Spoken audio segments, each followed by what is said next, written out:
ये है विल्ट्रोक्स ब्रांड का 40 mm का प्राइम लेंस, जिसके अंदर हमें जो अपर्चर है ना वो f2.5 देखने को मिलता है। और ये जो लेंस है ये बनाया गया है सोनी के ई माउंट फुल फ्रेम कैमरास के लिए।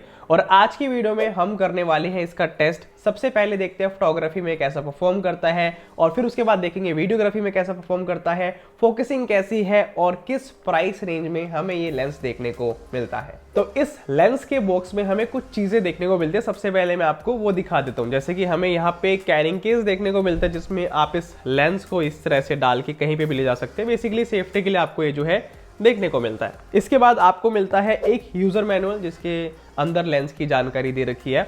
उसके बाद हमें मिलता है एक वारंटी कार्ड। तो ये तीन चीजें इस बॉक्स में दी गई है। ऑलराइट, अब बात कर लेते हैं डिजाइन लैंग्वेज की। तो बहुत ही हाई क्वालिटी का जो मटेरियल है इसकी कंस्ट्रक्शन में यूज किया गया है। यहाँ पे हमें मिलता है एक लेंस हुड। एक्सेसरी की बात करें, एक हमें मिलती है लेंस कैप जो कि आगे की तरफ लगती है, और यहाँ पे हमें हाई क्वालिटी का ग्लास देखने को मिलता है, जिसकी मदद से हम इससे बहुत ही अच्छी क्वालिटी में फोटोज एंड वीडियोस को कैप्चर कर सकते हैं। और बैक की तरफ बात करें तो just like other lenses, back में हमें एक कैप देखने को मिलती है जो प्रोटेक्ट रखती है। अगर हम इसको यूज नहीं कर रहे तो इसको अपने एंटी क्लॉकवाइज जो है रोटेट करके बाहर निकालना है, एंड फिर आप इसको अपने कैमरा के साथ में अटैच कर सकते हैं। एंड यहाँ पे अच्छी बात यह है कि हमें टाइप सी पोर्ट देखने को मिलता है, जिसकी मदद से हम फर्मवेयर को अपग्रेड कर सकते हैं अपने पीसी के साथ, या फिर जैसे भी आप इसको कनेक्ट करना चाहें टाइप सी की मदद से आप फर्मवेयर को यहाँ से अपग्रेड कर सकते हैं सॉफ्टवेयर की मदद से। अब ये जो 40 mm की लेंस है ना, ये आपके सबसे ज्यादा काम आएगी अगर आप स्ट्रीट फोटोग्राफी करते हैं, पोर्ट्रेट शूट करते हैं, या फिर ट्रैवल फोटोग्राफी वीडियोग्राफी ज्यादा करते हैं।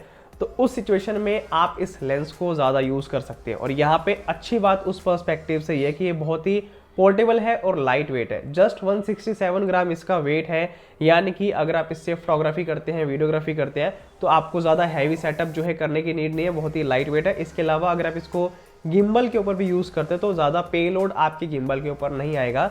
तो वहाँ पे इसका जो फायदा है पोर्टेबल होने का, लाइट वेट होने का, वो हमें देखने को मिलता है। और ये लेंस शार्प और क्लियर इमेजेस कैप्चर कर पाए उसके लिए इसके अंदर 6 ग्रुप और 10 एलिमेंट को लगाया गया, जिसके अंदर एस्फेरिकल एलिमेंट भी है, जिसकी मदद से ये lens advance optical performance offer कर पाता है। और बात करें यहाँ पे ड्यूरेबिलिटी की या फिर रिलायबिलिटी की, तो आपको यहाँ पे मिलता है मेटल माउंट, जिसकी मदद से इसकी जो शेल्फ लाइफ है काफी ज्यादा बढ़ जाती है।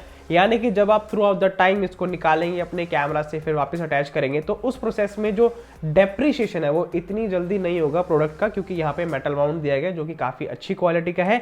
इसके अलावा जो फ्रंट की तरफ ग्लास है ना, यहाँ पे आपको वाटरप्रूफ और एंटी फॉइलिंग कोटिंग भी देखने को मिलती है, जिसकी मदद से ये और भी रोबस्ट या फिर आप कह सकते हैं और भी प्रोटेक्शन के साथ में हमें प्रोडक्ट देखने को मिलता है। चलिए अब बात आती है परफॉर्मेंस की। तो सबसे पहले मैं आपको ये बताना चाहूंगा, मैंने इस लेंस को यूज किया है सोनी के A74 फुल फ्रेम कैमरा के साथ में। तो जो भी आउटपुट है उसी कैमरा से आ रही है, आप उस हिसाब से जज कर सकते हैं या फिर आइडिया लगा सकते हैं आउटपुट कैसी आ रही है। ठीक है, सबसे पहले यहाँ पे बात करते हैं मोटर की, जो कि फोकसिंग मोटर होती है इसके अंदर। तो इसके अंदर है STM साइलेंट मोटर, जिसका सबसे बड़ा फायदा ये है कि अगर आप शूट करते हैं तो वो साइलेंटली काम करती है। इसके अलावा फोकस कैसा है वो अभी मैं आपको दिखाता हूँ, जिससे आपको बेटर आइडिया होगा कि फोकसिंग किस तरह से इस लेंस में दी गई है। अब फोकसिंग के पर्सपेक्टिव से एज यू कैन सी, अगर मैं फ्रेम में आता हूँ, यानी कि मैं अगर अपने कैमरा के सामने आता हूँ, तो ये जो लेंस है ऑटोमेटिकली मेरे ऊपर फोकस कर लेता है, यानी कि आई और फेस रिडक्शन के साथ ये लेंस जो है कॉम्पेटेबल है। और जैसे ही मैं फ्रेम से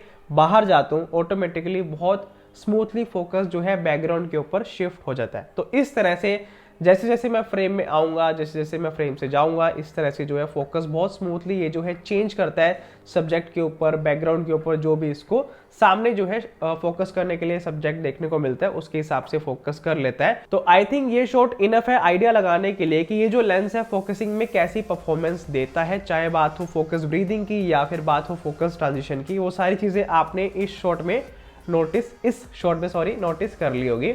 इसके अलावा गाइस मैं आपको बताना चाहूंगा, ये जो लेंस है ये इन बॉडी स्टेबलाइजेशन को भी सपोर्ट करता है। अगर आपके कैमरा में इन बॉडी स्टेबलाइजेशन है तो ये जो लेंस है उसके साथ में कंपैटिबल रहेगा।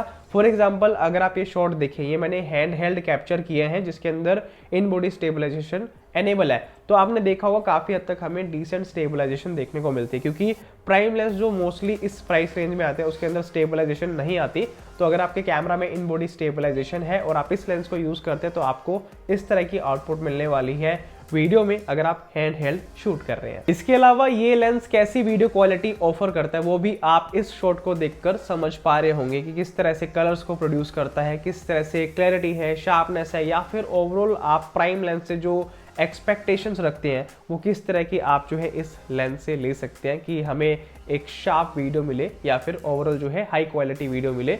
तो ये शॉट से आप आइडिया लगा सकते हैं कि इस लेंस की आउटपुट कैसी है। अब अगर आप इस लेंस से फोटोग्राफी करते हैं तो किस तरह की फोटोज की क्वालिटी आएगी आप इन फोटोज को देखकर समझ सकते हैं। अब मैंने यहाँ पे बहुत तरह की फोटोज को कैप्चर किया, जिसमें सबसे पहले मैंने अपना शूट करवाया जहाँ पे मैंने अपर्चर f2.5 रखा है, जिसकी मदद से आप देख सकते हैं बैकग्राउंड में काफी अच्छा हमें ब्लर देखने को मिलता है, बोके इफेक्ट देखने को मिलता है।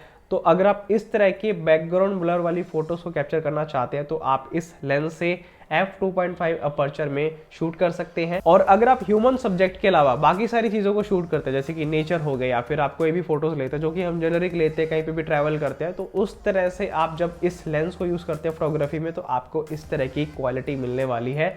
तो ये फोटोज के सैंपल्स अभी मैंने इसी लेंस से लिए हैं और डे लाइट सिचुएशन है जहाँ पे आप सारी चीजें जो है ऑब्जर्व कर सकते हैं, जैसे कि कलर्स कैसे आ रहे हैं, स्किन टोन कैसी है, डिटेल्स कैसी है, क्रिस्प क्वालिटी कितनी है, शार्पनेस कैसी है, वो सारी चीज़ें आप जो है इन फोटोज़ को देखकर समझ सकते हैं। तो इस तरह की फोटोज़ की क्वालिटी हमें इस लेंस से देखने को मिलती है। और गाइस इस लेंस का जो मिनिमम फोकसिंग डिस्टेंस है वो है 0.34 मीटर, जो कि अराउंड होता है 1.12 फीट, जिसका मतलब है कि आप किसी भी सब्जेक्ट के काफी पास से भी शूट कर सकते हैं। तो गाइस ये सभी फोटोज एंड वीडियोस के शॉर्ट्स देखकर आप समझ गए होंगे कि हमें किस तरह की परफॉर्मेंस ये लेंस ऑफर करता है, आप इससे किस तरह की क्वालिटी निकाल सकते हैं। बाकी गाइस आपको ये लेंस कैसा लगा कमेंट बॉक्स में जरूर बताएं एंड गाइस इसी तरह की वीडियोस देखने के लिए हमें सब्सक्राइब कर लें।